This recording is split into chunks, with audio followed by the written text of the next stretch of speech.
చట్టసభల్లో మహిళలకు రిజర్వేషన్ల పట్ల బీజేపీకి ఏమాత్రం చిత్తశుద్ధి లేదు.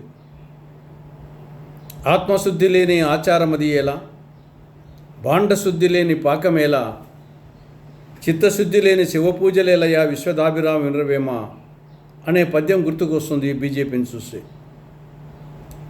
నిజంగా బీజేపీ ప్రభుత్వానికి చట్టసభల్లో మహిళలకు రిజర్వేషన్లు కల్పించాలని చిత్తశుద్ధి ఉంటే మహిళా బిల్లును విడివిడిగా పెట్టేది. మహిళా బిల్లును ఒకటి మాత్రమే పెట్టేది. కానీ మహిళా బిల్లును డీలిమిటేషన్ బిల్లును కలిపి పెట్టడంలోనే బీజేపీ చిత్తశుద్ధి లేదని అర్థమైపోతూ ఉంది. నిజంగా బీజేపీకి చిత్తశుద్ధి ఉంటే ఈరోజు ప్రవేశపెట్టిన మహిళా బిల్లును విడిగా ప్రవేశపెడితే ఈరోజు ప్రవేశపెట్టిన ఏకగ్రీవంగా పార్లమెంట్ ఆమోదం తెలుపుతుంది. కానీ అది బీజేపీకి ఇష్టం లేదు. వాళ్ళు పెట్టినట్టు ఉండాలి, దాన్ని ప్రతిపక్షం తిరస్కరించినట్టు ఉండాలి, దాని ఆధారంగా ప్రజల్లో ప్రచారం చేసుకోవాలి అనే దుష్ట బుద్ధి తప్ప నిజంగా మహిళలకు రిజర్వేషన్లు కల్పించాలనే యొక్క చిత్తశుద్ధి ఏ కోశానా లేదు బీజేపీ పార్టీకి. కాంగ్రెస్ పార్టీ మొదటి నుండి కూడా మహిళా సాధికారతకు కృషి చేస్తూ ఉంది. స్వాతంత్రానికి పూర్వమే మహిళలు కాంగ్రెస్ పార్టీకి జాతీయ అధ్యక్షులు అయ్యారు. స్వాతంత్రానికి పూర్వమే సరోజిని నాయుడు, అనీ బెసెంట్ లాంటి వాళ్ళు. స్వాతంత్రం వచ్చిన తర్వాత కూడా ఇందిరాగాంధీ గారు, సోనియా గాంధీ గారు ఏఐసిసి అధ్యక్షులు అయ్యారు. కాంగ్రెస్ పార్టీ తరఫున ప్రతిభా పాటిల్ రాష్ట్రపతి అయ్యారు. శ్రీమతి ఇందిరాగాంధీ గారు ప్రధానమంత్రి అయ్యారు. మీరా కుమార్ గారు లోక్సభ స్పీకర్ అయ్యారు. ఎంతోమంది ముఖ్యమంత్రులు, గవర్నర్లు, కేంద్ర మంత్రులు, రాష్ట్ర మంత్రులు వివిధ ప్రభుత్వ పదవులను అలంకరించి సమర్థవంతంగా పనిచేశారు. 73, 74 రాజ్యాంగ సవరణ చట్టాల ద్వారా స్థానిక ప్రభుత్వాలలో అంటే గ్రామ పంచాయతీలు, మండల పరిషత్తులు, జిల్లా పరిషత్తులు, మున్సిపాలిటీలు, మున్సిపల్ కార్పొరేషన్లలో 33% రిజర్వేషన్లు మహిళలకు 1993లోనే కల్పించడం జరిగింది.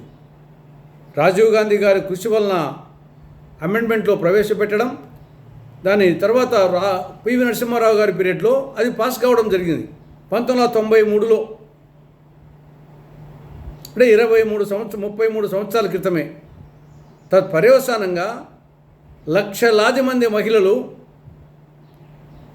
అటు కార్పొరేషన్ మేయర్లుగా, కార్పొరేటర్లుగా, మున్సిపల్ చైర్మన్లుగా, కౌన్సిలర్లుగా, జిల్లా పరిషత్ చైర్మన్లుగా, జెడ్పీటీసీ మెంబర్లుగా, మండల పరిషత్ అధ్యక్షురాలుగా, ఎంపీటీసీలుగా, గ్రామ సర్పంచులుగా, వార్డు మెంబర్లుగా లక్షలాది మంది మహిళలు వచ్చేసి ఆ పదవులు అలంకరించారు. దానికి కారణం కాంగ్రెస్ పార్టీ తెచ్చినటువంటి 73, 74 రాజ్యాంగ సవరణ చట్టాల ద్వారా మహిళలకు 33% రిజర్వేషన్లు కల్పించడం. నిన్న మరొక్కసారి బాబు జగన్ డ్రామా బయటపడింది. వాళ్ళిద్దరిది విచిత్ర బంధం. ఢిల్లీలోనేమో దోస్తీ, గల్లీలోనేమో కుస్తీ. ఇద్దరిది లాలూచి కుస్తీ. బిల్లులో చివరి వరకు కూడా ఓటింగ్కు వచ్చే సమయం వరకు కూడా అన్ని రాష్ట్రాలకు సమానంగా 50% చొప్పున లోక్సభ సీట్లు పెంచుతామని చెప్పేసి మోడీ ప్రభుత్వం బిల్లులో పెట్టలేదు. ఓటింగ్ జరిగే సమయానికి కూడా అప్పటికి కూడా బిల్లులో ఏముంది, 2011 జనాభా లెక్కల ఆధారంగానే లోక్సభ సీట్ల సంఖ్య పెరుగుతుందని చెప్పేసి స్పష్టంగా బిల్లులో ఉంది. మరి అటువంటి పరిస్థితుల్లో 2011 జనాభా లెక్కలు తీసుకుంటే ఖచ్చితంగా దక్షిణాది రాష్ట్రాలకు నష్టం జరుగుతుంది. ఆంధ్రప్రదేశ్లో ఒక 3 లోక్సభ సీట్లు, తెలంగాణలో 1, కేరళలో 7, తమిళనాడులో 8 సీట్లు తగ్గిపోతాయి. ఇంత స్పష్టంగా తెలుస్తూ ఉన్నప్పటికీ మిగతా దక్షిణాది రాష్ట్రాలు కేరళ కానీ, తమిళనాడు కానీ, కర్ణాటక కానీ, తెలంగాణ రాష్ట్రాలు తమ రాష్ట్రాలకు జరుగుతున్న అన్యాయానికి వ్యతిరేకంగా గలవిప్పితే మన రాష్ట్రానికి చెందినటువంటి ప్రధానమైన పార్టీలు, అటు ముఖ్యమంత్రి Chandrababu Naidu, TDP, Janasena, even Jagan party, ఈ 3 పార్టీలు కూడా ఇంత అన్యాయం జరుగుతూ ఉంటే ఈ బిల్లుకు మద్దతు ఇస్తాయి. ఓటింగ్లో అనుకూలంగా ఓట్లేస్తారు.